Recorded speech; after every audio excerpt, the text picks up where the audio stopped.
Today I escaped from anxiety. Or no, I discarded it because it was within me, in my own perceptions, not outside. With this profound insight from Marcus Aurelius, we're reminded that often our greatest battles with anxiety are internal. In today's exploration, we'll delve into the powerful Stoic practices that can help us reshape our perceptions, offering a path to tranquility and empowerment. Each technique, rooted in centuries of wisdom, offers unique insights into understanding and transforming our inner landscape. As we uncover these time-tested methods, we aim to guide you on a journey to finding peace and stability amidst the chaos and unpredictability of life. Join me in this enlightening exploration as we learn to harness the strength of Stoicism. Before we begin, I would appreciate if you liked the video so that you can help me to continue spreading the Stoic philosophy. If you are not subscribed, I recommend you to subscribe and activate the bell so you don't miss any video. Technique number 1, name your monster. Imagine you're sitting at your desk, staring at a screen full of unread emails, your heart racing, your mind spiraling into a vortex of what-ifs and worst-case scenarios. This overwhelming feeling, this shadow lurking in the corners of your mind, is your monster. But what exactly is this monster? Is it the fear of not being able to meet a deadline, the dread of facing criticism, or perhaps it's the anxiety of juggling work and personal life? The first step to conquering this monster is to name it. Marcus Aurelius, the wise Stoic emperor, once said, "Always define whatever it is we perceive, to trace its outline, so we can see what it really is, its substance, stripped bare, as a whole, unmodified, and to call it by its name, the thing itself and its components, to which it will eventually return." His wisdom resonates across centuries, reminding us that by defining our fears, we demystify them. Take Sarah, for instance, a manager in a tech company. She used to feel a constant, gnawing anxiety about her team's performance. Every time a project deadline approached, her stress levels skyrocketed. But when she sat down and named her fear, the fear of her team failing and reflecting poorly on her leadership, she could address it directly. She started having open conversations with her team about their challenges and progress, which not only alleviated her anxiety, but also fostered a culture of trust and transparency. In naming her monster, Sarah stripped her fears to their bare bones, saw them for what they truly were, and in doing so, took away their power. When you name your monster, you transform it from an undefinable shadow into something tangible, something you can face, understand, and ultimately conquer. So next time you feel anxious, pause for a moment. Ask yourself, what exactly am I afraid of? Name your fear, your worry, your monster. Write it down if you have to. By doing so, you're taking the first step towards regaining control and finding your path to peace and clarity. Remember, the monster isn't as scary once you call it by its name. Technique number 2, focus on the present moment. Focusing on the present moment is a quintessential Stoic practice, deeply rooted in the philosophy's call for mindfulness and living in accordance with nature. It's about embracing the here and now, rather than being ensnared by the past or future. Consider the story of Emma, a dedicated entrepreneur. Her days were packed with meetings, planning sessions, and endless decision-making. Despite her success, she felt perpetually dissatisfied, always fixated on the next big goal, the next milestone. This constant future-oriented mindset left her feeling drained and disconnected from the joys of her daily life. Then she came across the words of Marcus Aurelius, who said, "Don't let your reflection on the whole sweep of life crush you. Don't fill your mind with all the bad things that might still happen. Stay focused on the present situation." This insight was transformative for Emma. She realized that her relentless pursuit of future achievements was robbing her of the joy found in the present. She began practicing mindfulness, taking time each day to savor the small moments, the satisfaction of a well-executed project, the laughter shared with her team, the quiet evenings spent reading. This shift in perspective brought a newfound sense of contentment and gratitude for the present, a stark contrast to her previous preoccupation with future anxieties and past regrets.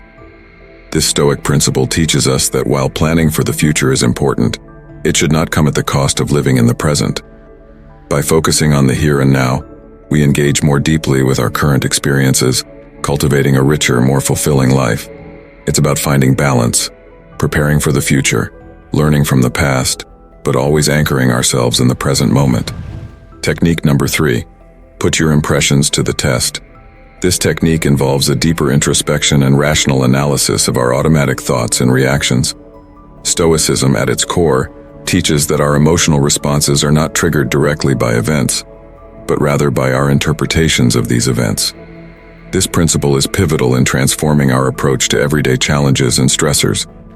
Imagine encountering a situation that immediately sparks a negative emotion, say frustration or anger. Our natural tendency is often to react impulsively, influenced by these initial emotions. However, Stoicism invites us to pause and examine these first impressions. It's about asking ourselves critical questions. Is my reaction based on an objective assessment of the situation? Am I perhaps viewing things through a distorted lens influenced by past experiences, biases, or unfounded fears? By engaging in this introspective process, we often find that our initial impressions are exaggerated, skewed, or even completely unfounded. For instance, consider a scenario where you receive constructive criticism from a colleague. Your immediate reaction might be to feel offended or defensive, but upon reflection, you might realize that your colleague's feedback is not a personal attack, but an opportunity for growth and improvement. This Stoic practice is not just about challenging negative impressions, but also involves a realistic assessment of positive ones. It teaches us to avoid being overly optimistic or naive about situations, helping us maintain a balanced view. By consistently examining and testing our impressions, we cultivate a mindset that is less reactive and more thoughtful, leading to more rational decisions and actions. Moreover, this practice has far-reaching implications for our mental health and relationships. It encourages emotional resilience as we learn to detach our sense of well-being from external events and opinions. It also fosters healthier interactions with others as we become less prone to misinterpretations and misunderstandings.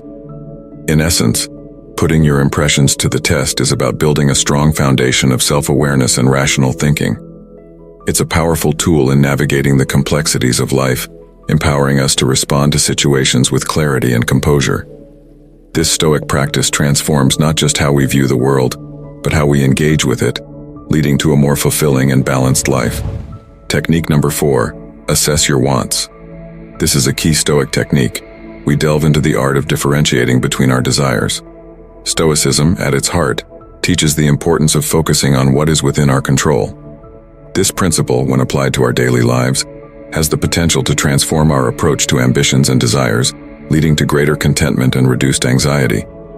Imagine the countless scenarios where our peace of mind is rattled by unmet desires or ambitions. These range from career goals and social recognition to personal relationships and material possessions. Stoicism doesn't discourage ambition. Rather, it guides us to channel our desires towards things within our control, like our efforts, our attitudes, and our integrity. In professional contexts, for instance, while aiming for a promotion is reasonable, obsessing over it can lead to frustration. Stoicism encourages us to instead concentrate on excelling in our roles, enhancing our skills, and contributing positively to the team. This internal focus shifts our fulfillment from external validation to personal development and effort. This principle also profoundly impacts our personal relationships. We often desire perfect harmony and understanding from others, but Stoicism reminds us that we cannot control others' actions or emotions. It advises focusing on our behavior, being compassionate, understanding, and patient, which in turn nurtures healthier and more genuine relationships. Regularly reassessing our wants, aligning them with our sphere of control, not only alleviates anxiety, but also fosters a sense of empowerment. This Stoic practice paves the way for a balanced life, where happiness and peace are derived from our inner resilience and wisdom, rather than external, often unpredictable circumstances. Technique number 5, do less. The Stoic principle of do less is a profound lesson in the power of simplicity and intentionality in our actions.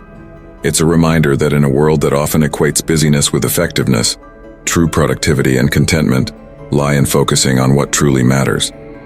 This concept is beautifully encapsulated in a quote from Seneca, a Stoic philosopher who pointed out, "We will benefit from that helpful precept of Democritus, showing us that tranquility lies in not undertaking tasks, either in public or private, that are either numerous or greater than our resources."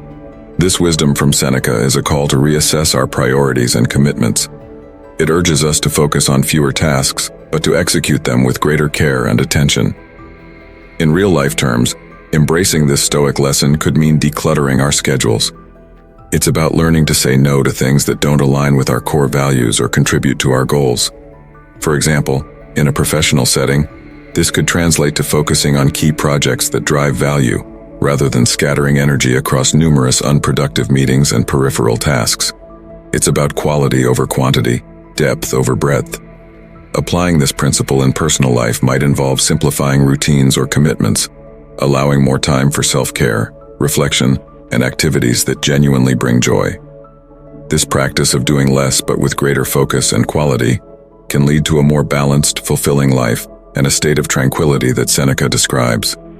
By incorporating do less into our lives, we can escape the relentless cycle of busyness and rediscover the peace that comes from intentional living.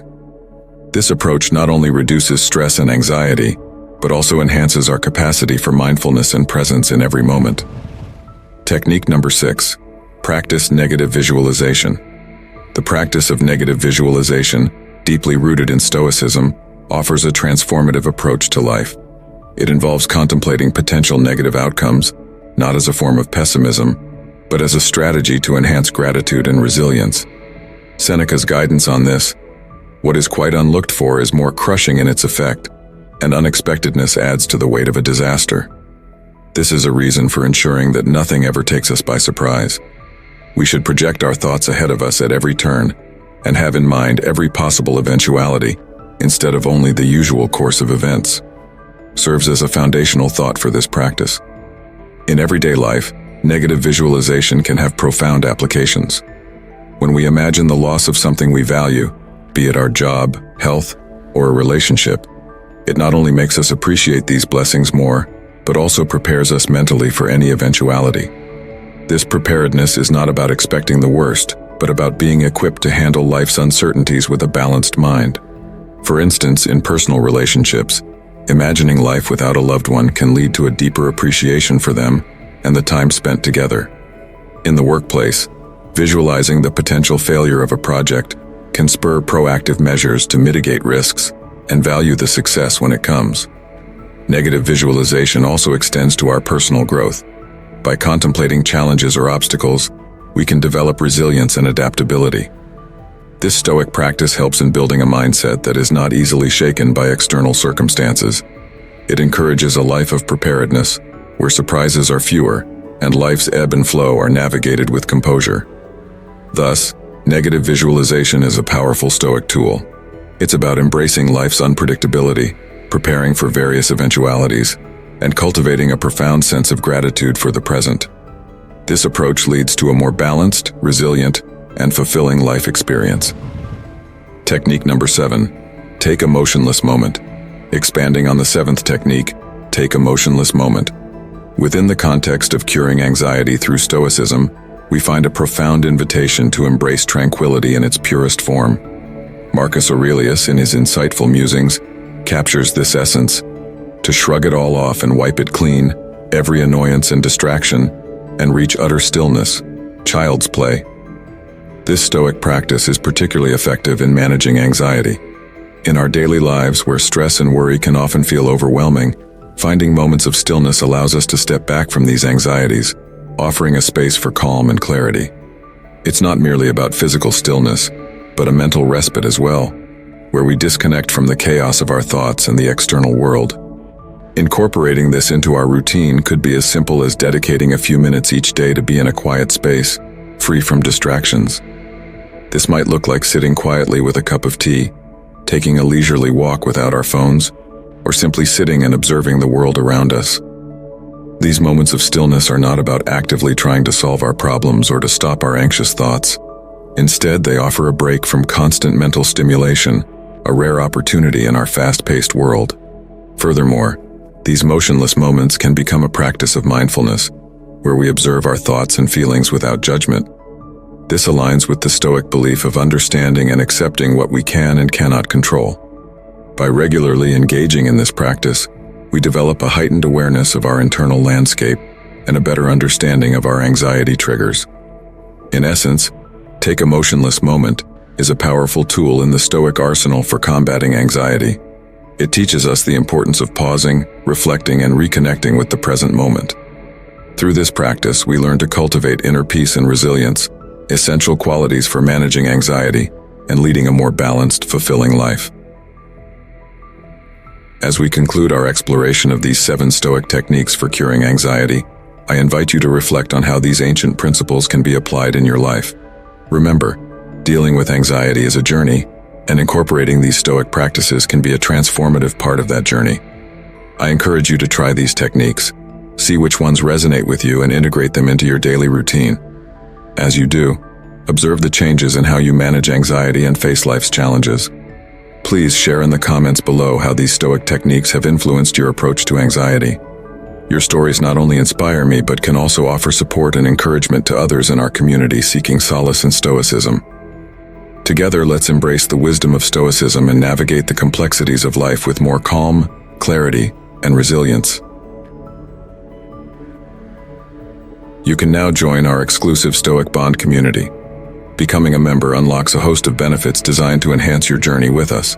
You'll receive priority responses to your comments, making your voice heard louder and clearer. You'll be recognized with a special member badge, proudly displayed next to your name on our channel page. But that's not all. As a member, your name will be featured at the end of each video, celebrating your contribution to our collective growth. I also want to take a moment to express my heartfelt gratitude to everyone who already became members of our community after the last video. Your ongoing support, engagement, and insights are incredibly appreciated, and are a major driving force behind the continuous improvement and growth of our channel. Joining our community is more than just accessing perks. It's about forging a deeper connection with a global network of like-minded individuals. It's about growing together, learning from each other, and supporting one another on our Stoic journeys. So don't wait. Click the join button, become a part of our Stoic community, and let's embark on this journey of growth and empowerment together. Thank you for joining us today. Stay wise, stay resilient, and keep exploring the depths of Stoicism.